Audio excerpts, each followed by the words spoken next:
So, hi everyone. Today, I'd like to introduce our listeners to Palak, who has joined us on the Career Journeys podcast. Palak has had a wide range of exciting experiences under her belt. After her bachelor's in commerce, Palak pursued the Young India Fellowship. And during the fellowship, she was engaged in working as a researcher with Haqdarshak, which is a grassroots NGO that provides access to welfare schemes through a technological platform. She then joined the Chief Minister's Good Governance Associates program, where she worked with the government of Haryana in various capacities. Finally, she completed her master's in public policy at NUS on a full scholarship, while also co founding and managing a startup on the side. She's currently working with the Asian Development Bank, which is a region specific multilateral institution. So, as you might guess, Palak is very qualified to share her insights on a wide range of roles and organizations in the development sector. And we are very excited to know more about her journey. Thank you once again for joining us today, Palak. Thank you so much, Vanessa. It's a pleasure to be here. Thank you for the kind introduction. Maybe we can begin with a brief background of what your current role at the Asian Development Bank looks like so that our listeners have a little bit of context of where you are presently. Sure. Hi, everyone, once again. To briefly speak about what I do with the Asian Development Bank right now, I work as a consultant on something called the graduation program. My formal designation is that of a graduation officer, which is an in country resource person to support the planning of the graduation program. Now, what is the graduation program? It's a holistic and integrated program to support households on an upward trajectory from poverty. So basically, through a comprehensive approach using four pillars, which are social empowerment, social assistance, livelihood promotion, and financial inclusion. Through these four pillars, the program is a worldwide approach that has been tested and proven in around 43 countries of the world, which is also the same approach that ADB is implementing in Tamil Nadu. So my role is actually to support the planning and design of that program to contextualize it to the specific context of Tamil Nadu and to provide support through both technical assistance as well as through field interventions in planning this program. Okay, that sounds great.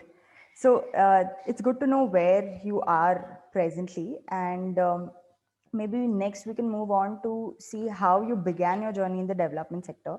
As far as I know, you joined straight out of college and without having any kind of work experience in other sectors.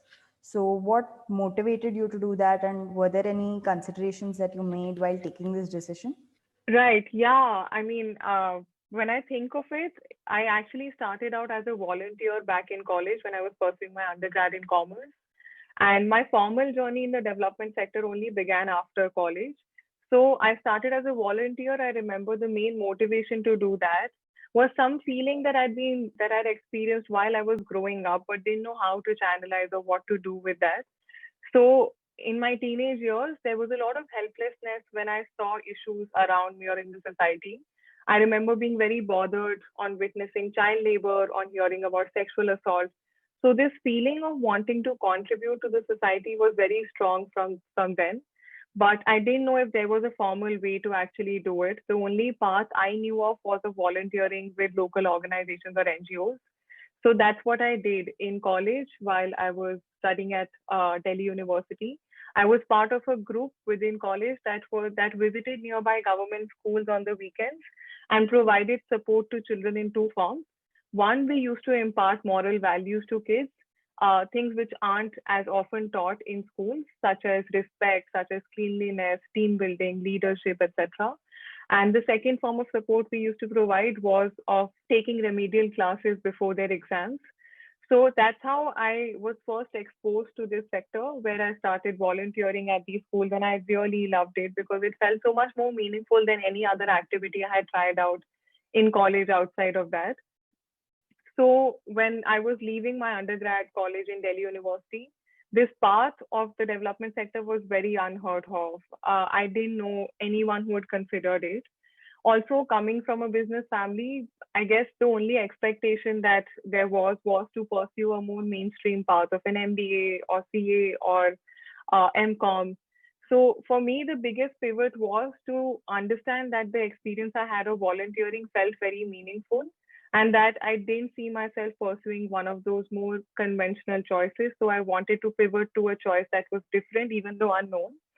And that's when I actually learned of the sector, less so while I was stepping into it, but more so after I came to know more people in it. And I think the time that I would have properly started my journey in this sector was when I pursued the Young India Fellowship, a multidisciplinary program which is offered by Ashoka University. So I remember that 1 year is actually the time when I was exposed to the most pertinent issues in the society, be it inequalities of caste, class, gender, and others. And for the first time, I was also exposed to people as faculty who had worked on these issues. And that's when I realized that it was possible to build a career in this field where I could work as a full time employee and at the same time contribute to the causes that I felt strongly for. So while I started out as a volunteer, I actually learned of the paths and the options available, as well as gained knowledge on it when I was studying at Ashoka University for the year-long program. And during that time, I had a part-time experience of working as a researcher with Haqdarshak, like you mentioned in the beginning, which was possibly the turning point of realizing how work can support the kind of ideas we have about the change we want to bring. And that's what pushed me to then pursue a government fellowship in Haryana. So that's how my career started in the sector, and that's how I built knowledge around it over time. That's interesting. So I think a lot of parallels with, I'm guessing, many people who start out their journey in a similar manner. Even for me, I'm glad that the range of opportunities have expanded since we were first grappling with questions like these. And spaces like the Young India Fellowship might have access to networks and the kind of conversations that expose you to these opportunities, but it's quite rare otherwise. Yeah, completely agree with Absolutely. what you said. So, Palak, you mentioned a little bit about the work that you did at Haqdarshak and then how you moved on to the CMGGA, and also how presently you're working at the Asian Development Bank. So, could you tell us a little more about your journey across all of these experiences and the kind of work that you've done, your experience across the different organizations that you have worked at? Sure, yes. So let me begin with Haqdarshak because that was my first formal engagement in the sector. I was working as a part-time researcher for almost 9 months with Haqdarshak as part of an experiential learning module that we had at the Young India Fellowship. So Haqdarshak at that point was actually a very new organization that had started only the year before we started working with them. And they had a larger vision of wanting to make government schemes and services more accessible to eligible citizens. And the gap that they had identified was, or the problem they had identified was that there are a lot of these schemes that exist in India which are made for innumerable people. But the issue is that the people who are eligible for it either don't know about them or don't know how to apply for them or have other barriers that prevent them from accessing these schemes that are meant for them. So their solution was to build a mobile technology which could have an easy to understand database of all these schemes, along with a screening platform that would help any citizen who uses the database to understand after entering details what schemes they're eligible for and to also then apply for those schemes. Now, the gap that we were asked to bridge, so we were a team of 3 people, two of my teammates and I were working for 9 months as researchers with Haqdarshak, in which we had to support the building of database of central government schemes in India.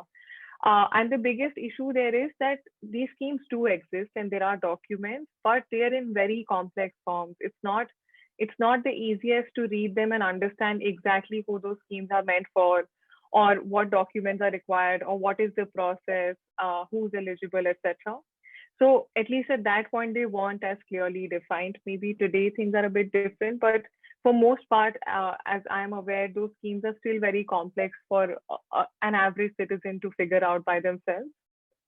So my team and I were working on the role of researching on almost all the central government schemes which were meant for the poor, vulnerable, and marginalized sections. And specifically, I was also, so we divided departments amongst ourselves. And I remember back then working on the schemes of Ministry of Social Justice and Empowerment. So my primary role was to research, analyze, and document these schemes. I used to go through long government documents, analyze the important aspects such as the process of a scheme, the benefit, and then document it in a standardized, understandable format. And then along with that, we also used to present some of these findings to other partners. At that point, Haqdarshak was raising funding for it. So our database was then used as a foundation to build further in how those schemes will then be input in the mobile technology platform. And then when it was finally taken to citizens, they could use that database to see what they're eligible for. So my engagement with them for 1 year really helped me understand the gaps that exist in the system or in the society and some solutions to how those gaps can be bridged. And I think that was a very meaningful change for me to witness at that point, which convinced me or strengthened my belief to want to pursue a path in the sector. And at the same time, it also equipped me with the skills of research, analysis, and documentation, which is what I was using while I was doing this role. So that is broadly what my engagement with Haqdarshak was like. Like I mentioned, it was a new organization which had started just a year before. So there was a lot of openness and flexibility. It was much easier to also ask questions. The co-founder was very welcoming. So it was a very small team, and I think that helped us feel more integrated and also contribute much more in different parts of what they were doing. But since they were also a new organization, the structure was not as well defined at that time, and of course, work happened at different paces in different forms.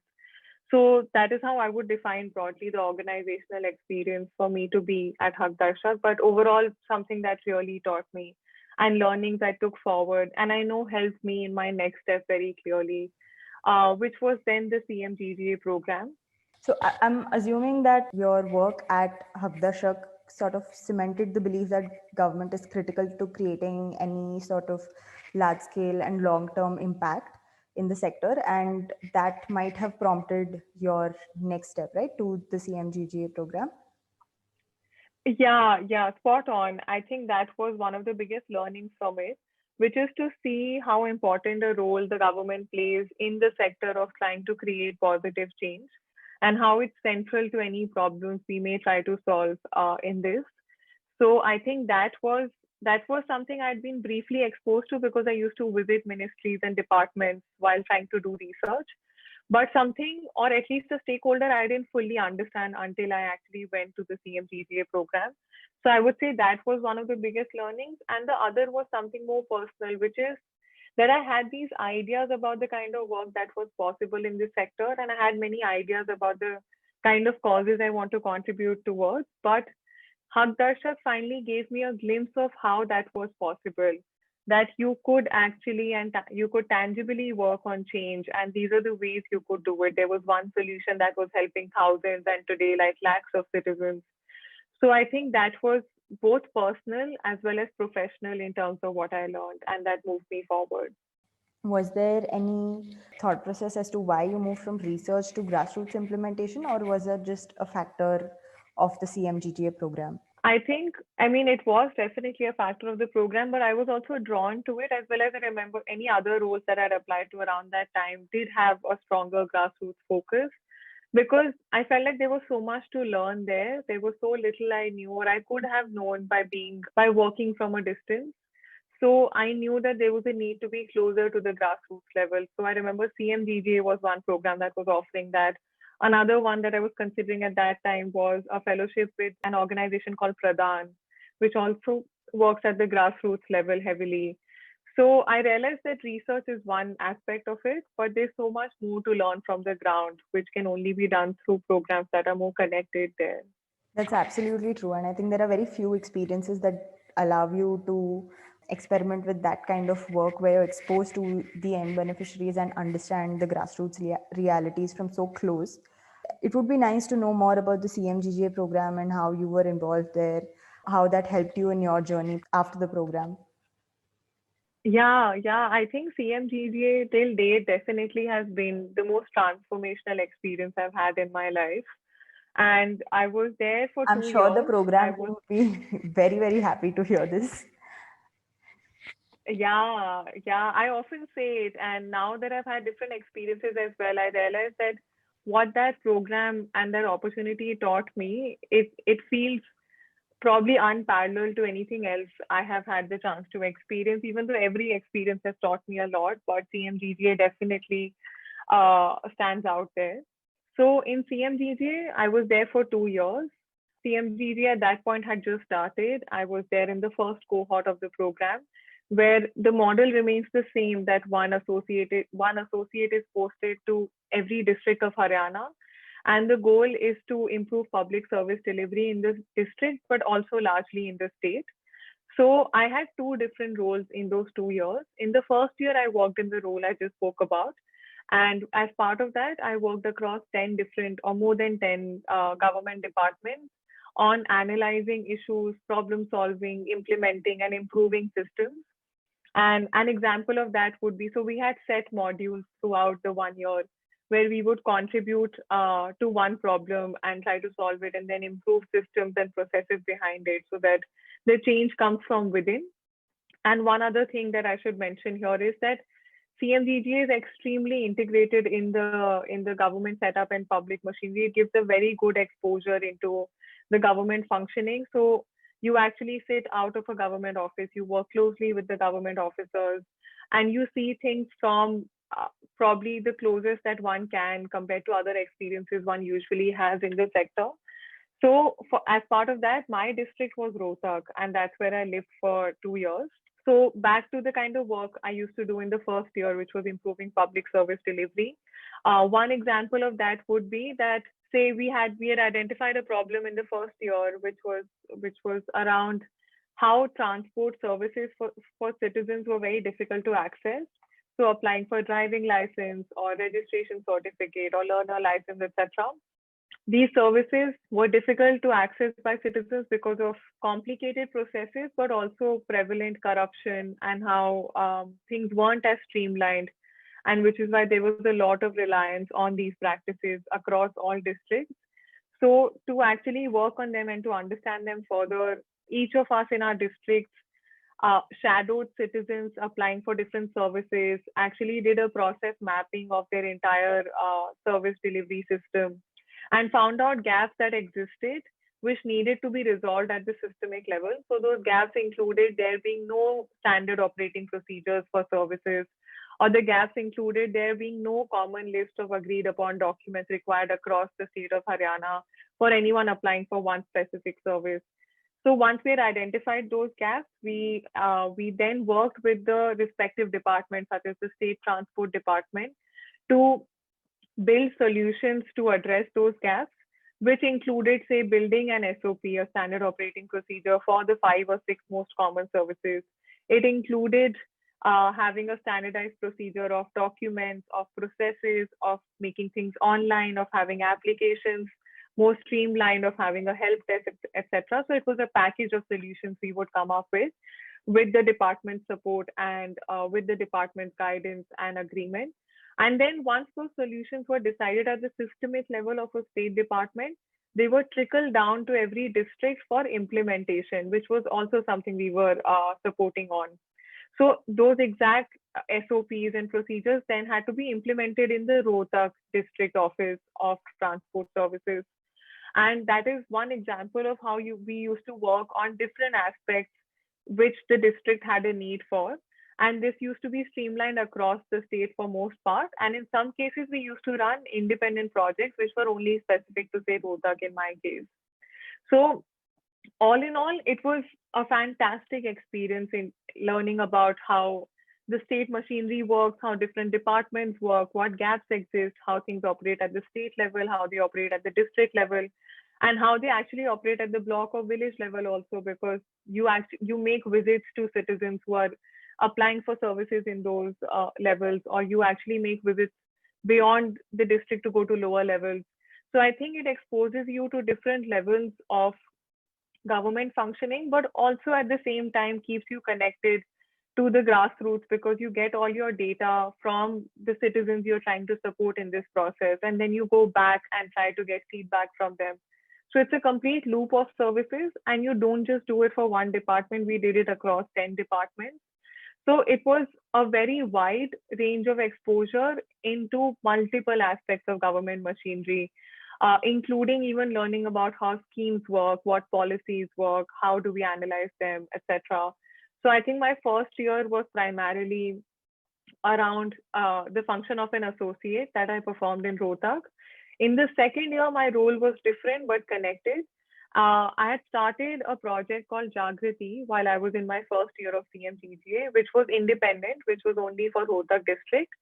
That was aimed at addressing a dire need of the district. And in my district, I had identified gender inequality to be a huge issue. And that was something that my district administration was also keen to work on, and something that I personally felt very interested in and strongly about.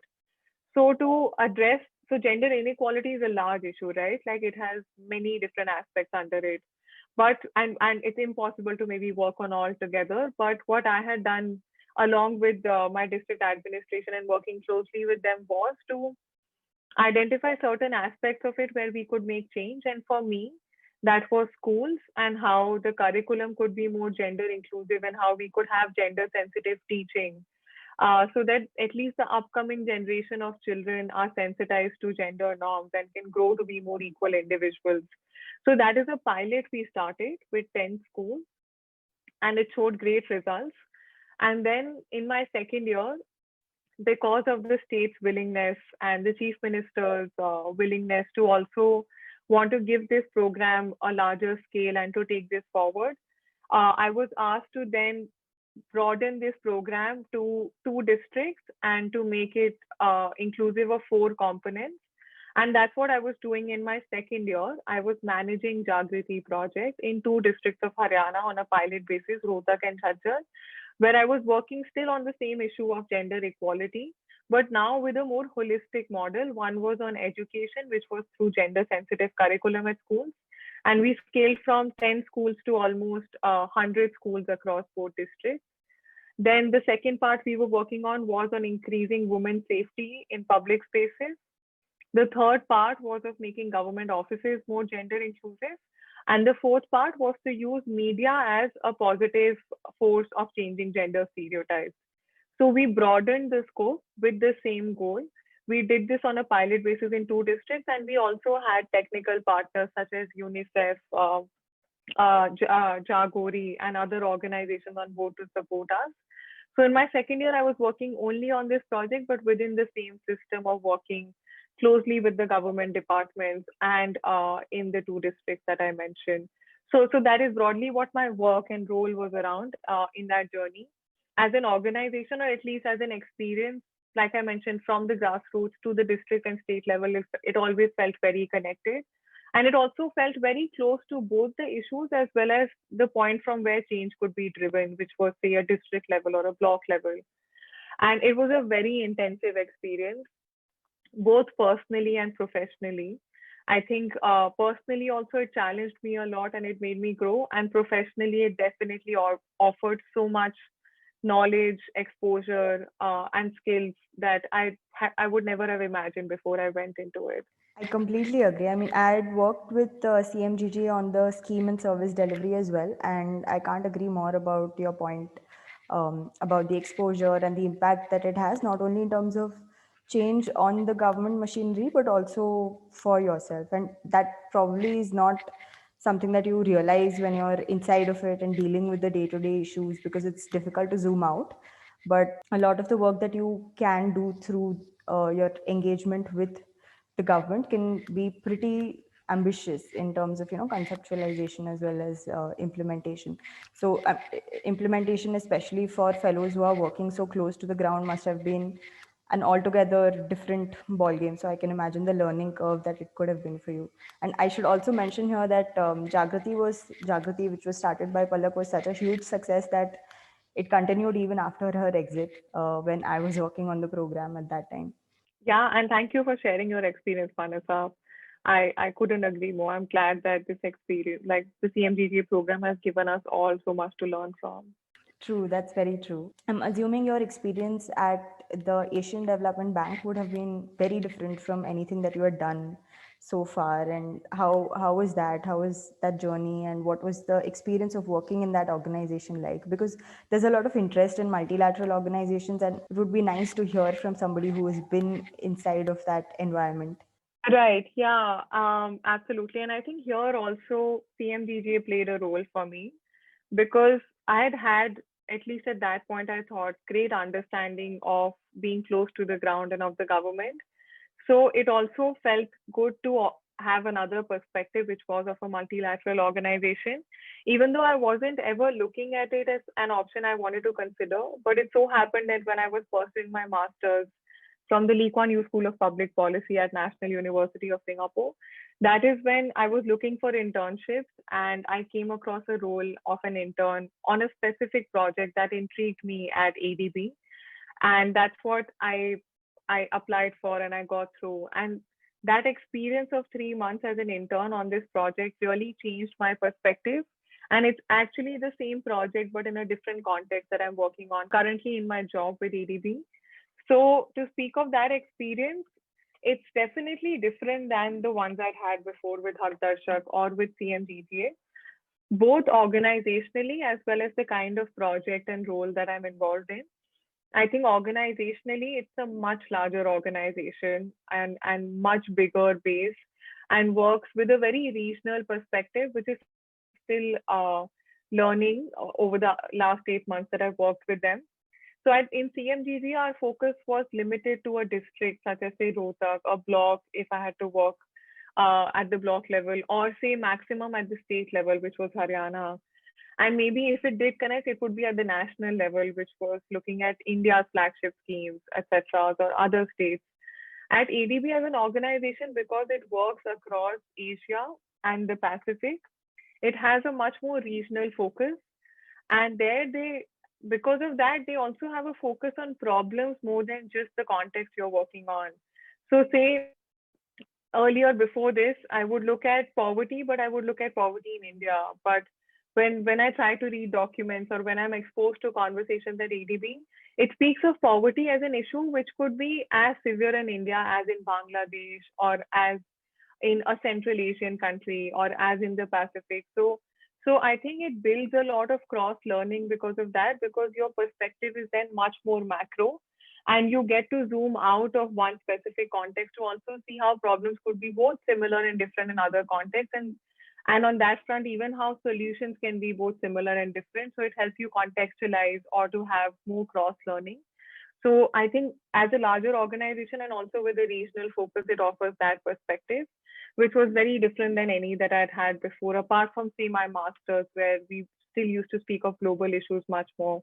But at work, I think this was starkly different. On the other hand, in terms of project and my role, another difference I think would be that this is much more and research driven and analytical than probably my experiences at CMGJ or even Haqdarshak, although that was the role of a researcher.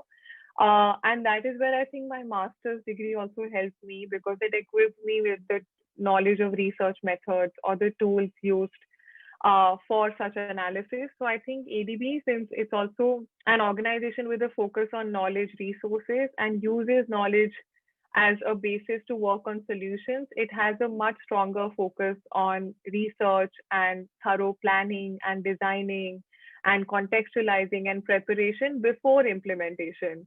So it has a very strong design and planning arm before one even goes into implementation, which was different than CMGGA or other experiences because oftentimes planning and implementation used to go hand in hand or one after the other without as much of a time on one phase then after the other because of multiple factors, but also at that point the pace of things were much more immediate and urgent in terms of how work was done. But here it's much more planned and designed as rigorously as possible.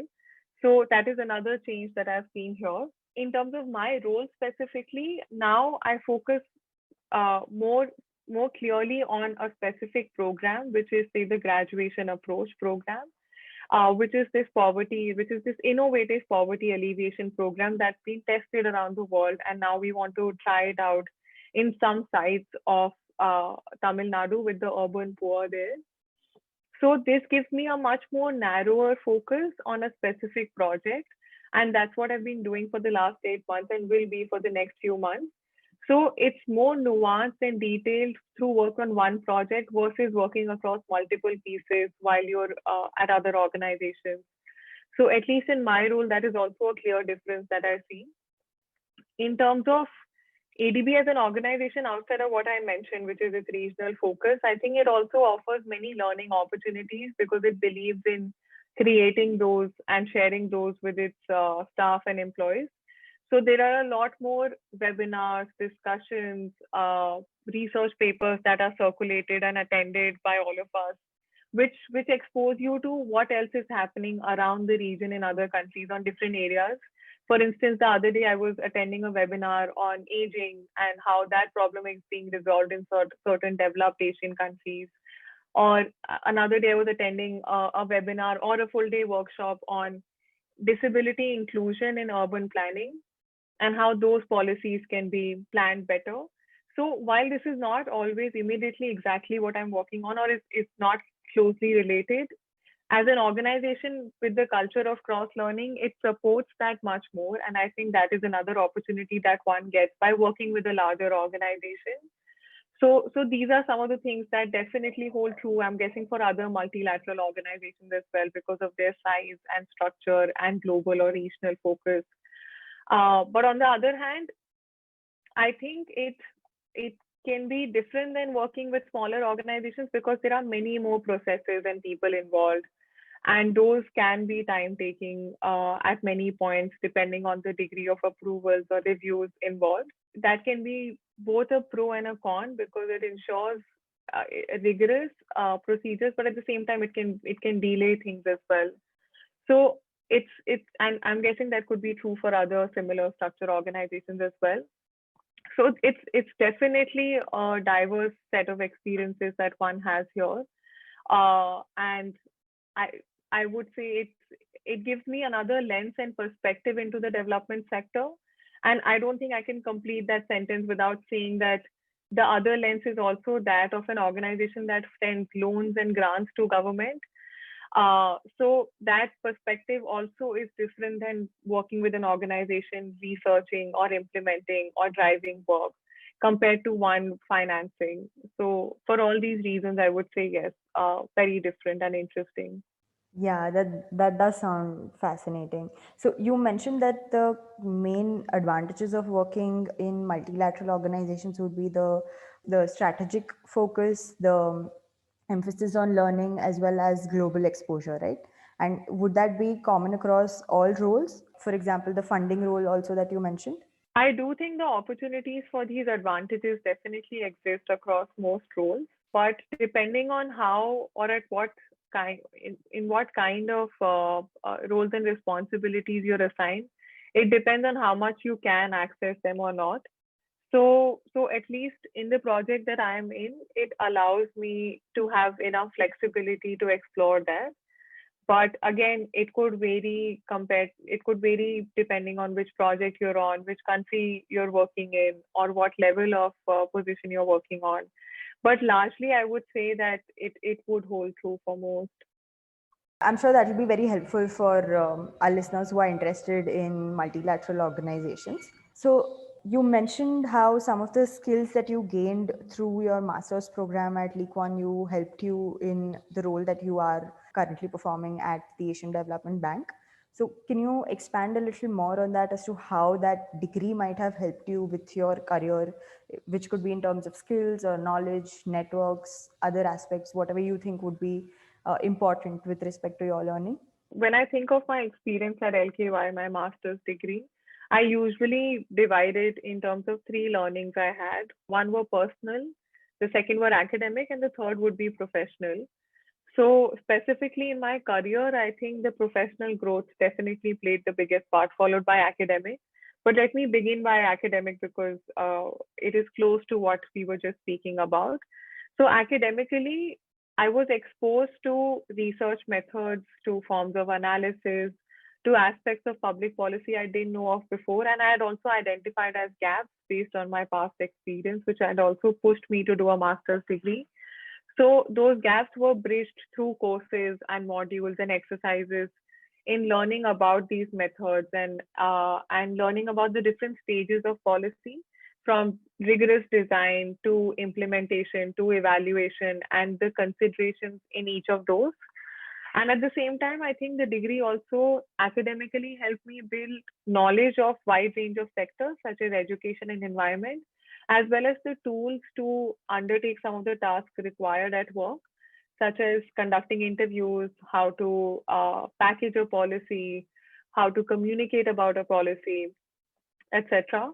So it offers a wide range of academic experiences that I think equip you. Maybe not all of them we see a direct connect in what we do every day at work, but in the larger forms, it does equip you both with the knowledge and skills and awareness to undertake some of the tasks.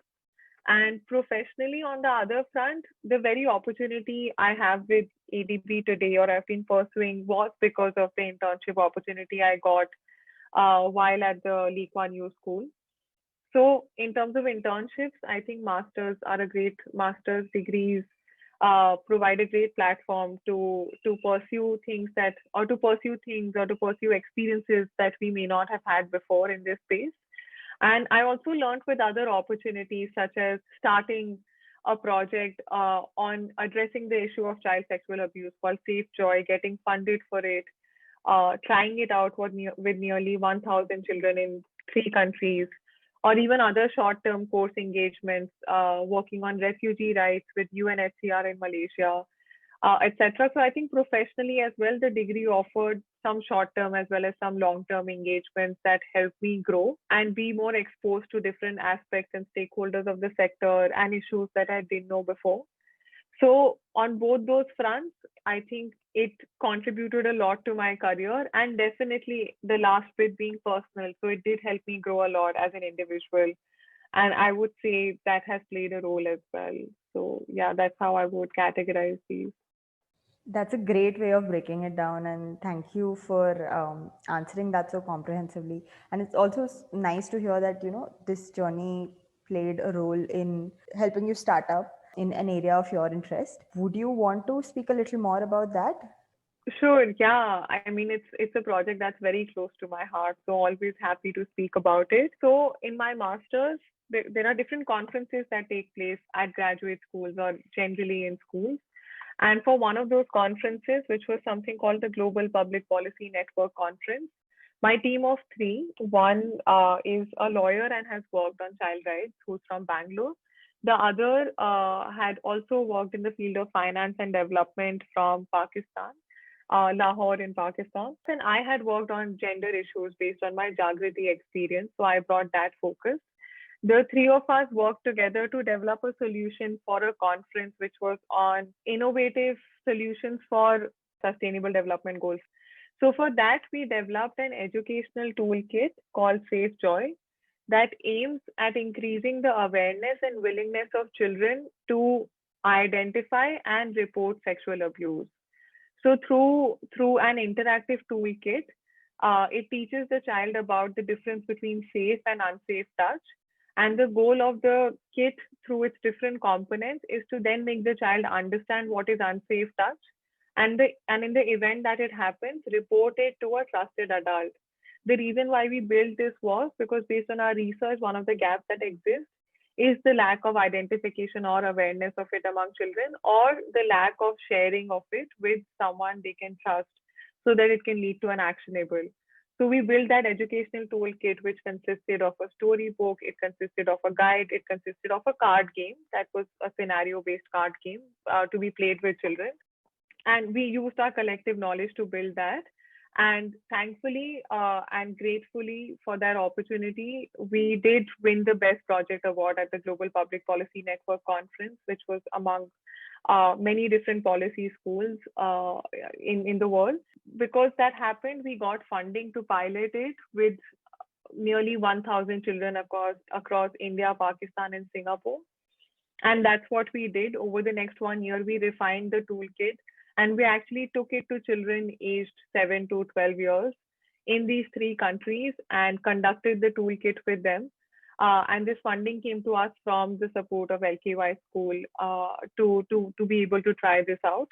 And that's when we learned a lot out of it. We evaluated it as well. It had some good feedback. We then used it back to refine it before taking it to the next set of children. And that is how we eventually reached almost 1,000 children. So it was a great experience. It was building something from scratch based on research, then refining it, presenting it, getting and seeking funding for it, using that funding to actually implement it, implementing and then refining the toolkit again, and then evaluating it, and finally, almost like running a full-time project based on all of these steps on causes that we felt very strongly for, which was gender equality, and within that to address child sexual abuse. And today, after we've completed that pilot, we have the toolkit. Over the next 1 year, we hope to now adapt it to online methods as well and train other organizations working in the space to adopt the toolkit so that they can take it to more children. All three of us are now individually in different jobs, but this is something that's been very close to our heart during the 2 years we studied at the school. So the goal is now to make it more sustainable by other organizations adopting this kit. So we will be working on developing a training module for the next 1 year, and we hope that organizations can use that training module and can have the kit for free, so that they can then take it to children in the communities that they work on across these countries. That sounds really exciting, and I'm sure that journey must have been great, especially since you got to work on an issue that's so close to your heart, work with a team of international peers, and have an end to end experience of building a project from scratch and growing it. So, thank you so much for sharing that with us as well. So, you shared all your lessons and takeaways from the different jobs and different roles that you have been at. Would you also like to tell us a little bit about your biggest takeaway from your entire career journey and from your work in the development sector? Yeah, I think that would be a great exercise for me as well. So thank you for asking that.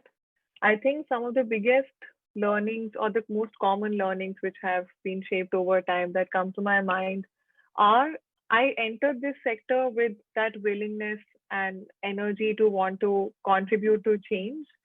And what I've realized over the last few years of my career is that that positive change in the society is, it's hardly ever easy, immediate, or tangible. We have to be very patient and committed because it's a long, long process. So it requires that determination both professionally and personally.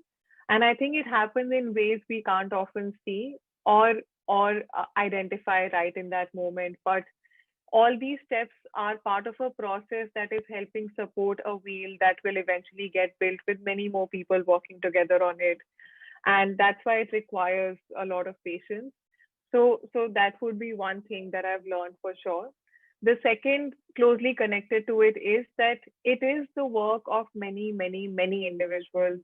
It's really never about one person doing one project or two people running one organization or 10 people running one government office.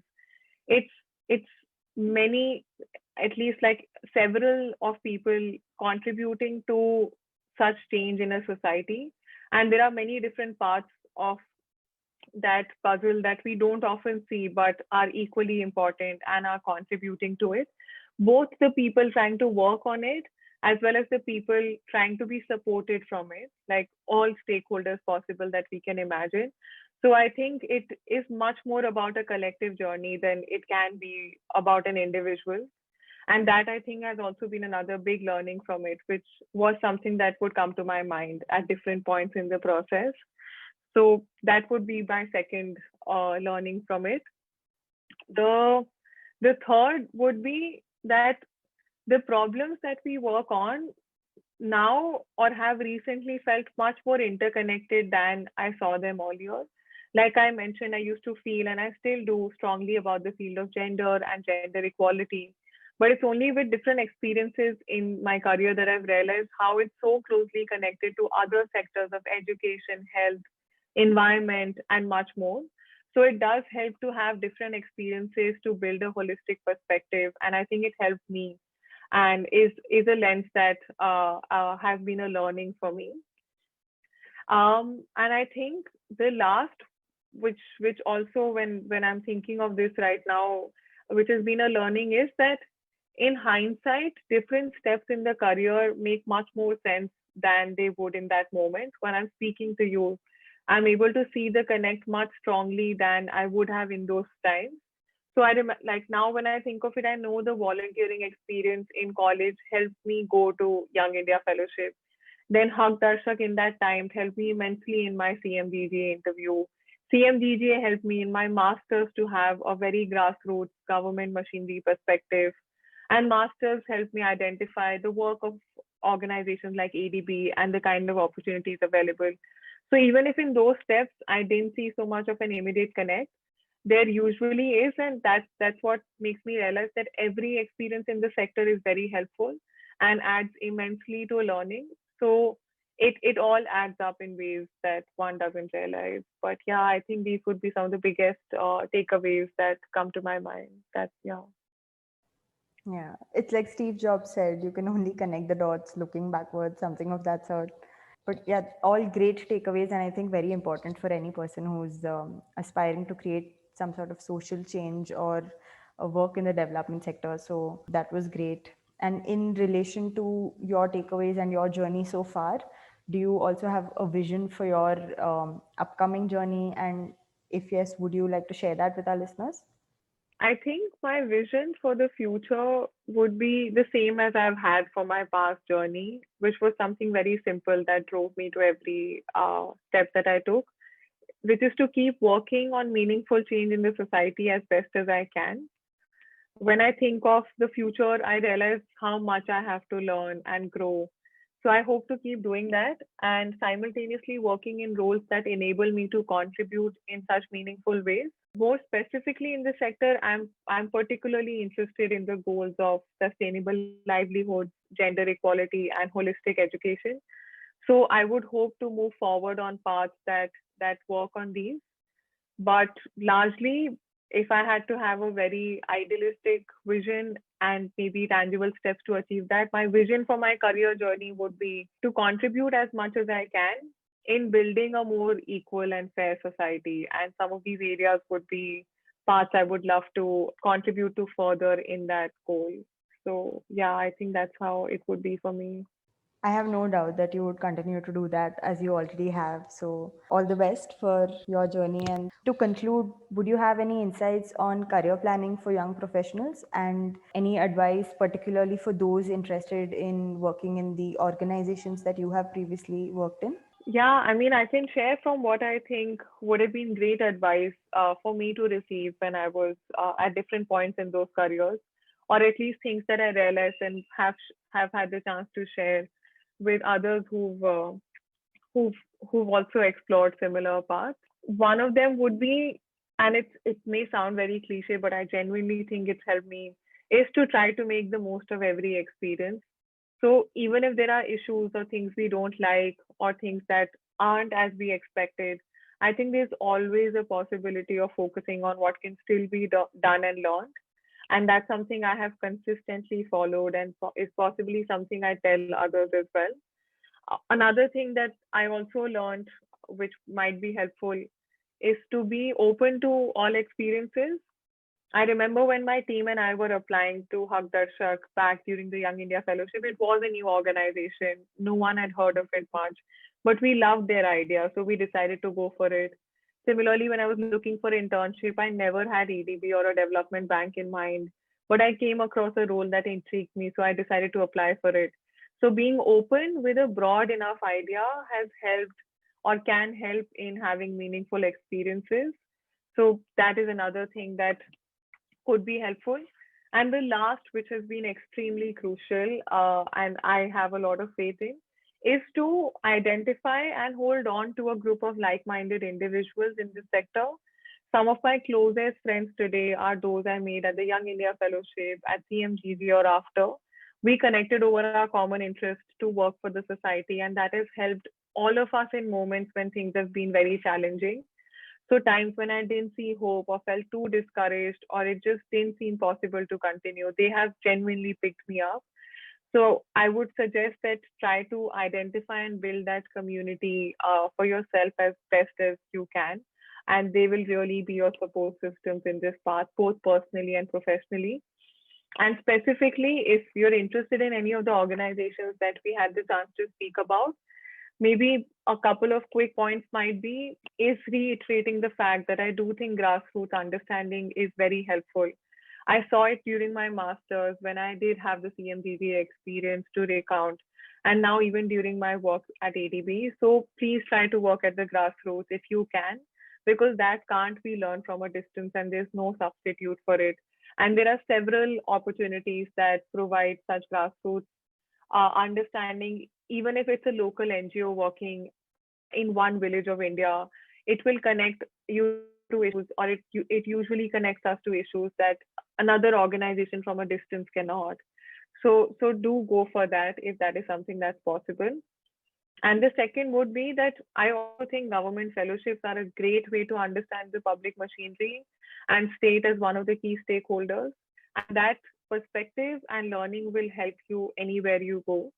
So if there are fellowships that do offer the opportunity to explore different sectors or different roles, I would suggest that it may not be about which specific fellowship, but as long as it helps work with the government closely, there will be many learning opportunities within those. And similarly, I already spoke about what multilateral organizations offer. So if that is the kind of experience that does interest you, then there are different short-term as well as long-term opportunities available. And short-term might be a great way of about 3 to 9 months, might be a great way to understand if you do like the environment and if that does seem like a good fit. So we have all our lives to figure out the right fit and to keep working on it. But every experience genuinely counts, and I would just suggest being as open as possible. That's wonderful, Palak. Thank you so much. I mean, all the things that you've shared have been so positive. So it's great to end on that positive note. And I'm sure your insights, stories, advice would be extremely helpful for all our listeners because it definitely was for me. And I'm glad you could join us today. And it's been wonderful to hear about your exciting journey. Thank you so much. And I hope to keep in touch. And a few years down the line, maybe we can do one of these again once you have gone forward and contributed to the space in the way that you envisioned yourself to do. Yeah, no, thank you so much, Vanessa, for this opportunity. It was really lovely interacting and recollecting all these experiences as well as having this opportunity to share them. So thank you so much for it, and definitely looking forward to further conversations or just keeping in touch.